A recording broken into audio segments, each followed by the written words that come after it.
Welcome back to CES Innovation 2025.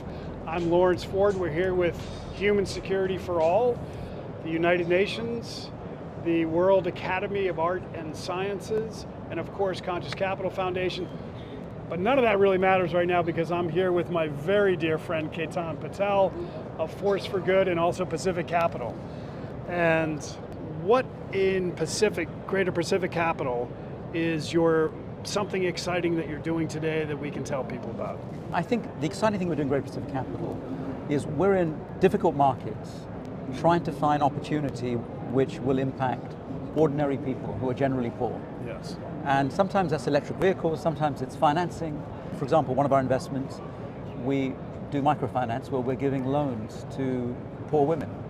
99-point-something% of our client base for that business is women who are poor, who have no credit rating, who have no chance of getting capital at a cost less than probably 100% IRR, right? 100%. Sure. You know, and so it's very difficult. And so we have figured out, we found a company that figures this out, that gives them the money, and they always pay back. What we found is poor people, especially women, poor women, it's amazing when you give somebody an opportunity, right? And they appreciate it. And we do that with electric vehicles and a few other things too, where electric vehicles for the poor at a price point that's more like $400 or $450.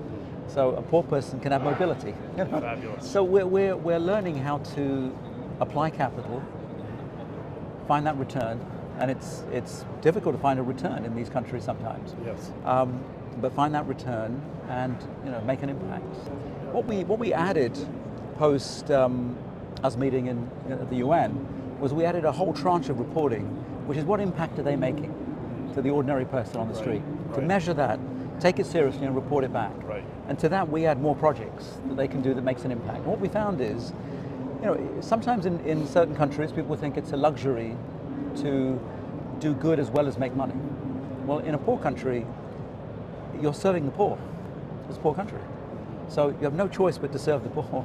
Right. You have to do it profitably, otherwise you won't be in business. Yes. So you should be measuring the impact. And you also have huge issues in that country. You do, and so if you measure the impact, quantifiable. You solve these issues, you make your money, you've done good in making your money.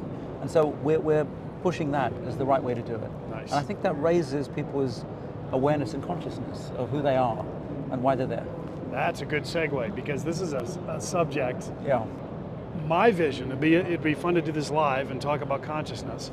My vision is that I believe that artificial intelligence and AGI are going to create a level of democratized abundance that we can barely even touch. Yes. Because our brains can't think exponentially, and that's what this technology is doing.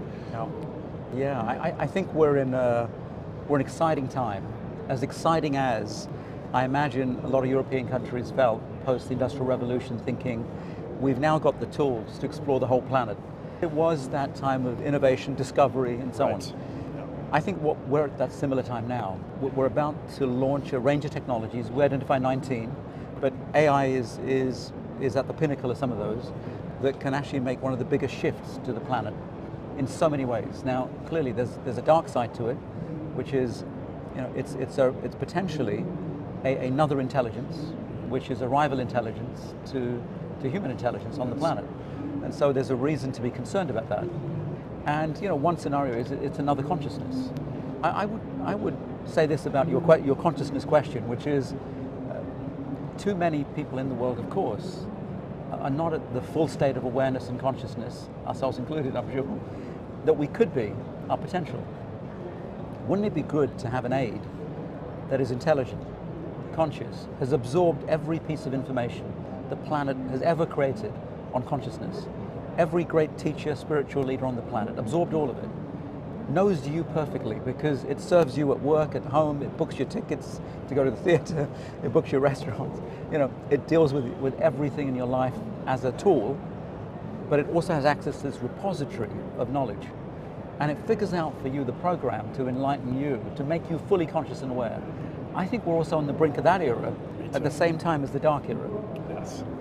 So as a leader around the globe, my friend, what would be your message to other leaders and people in general about this?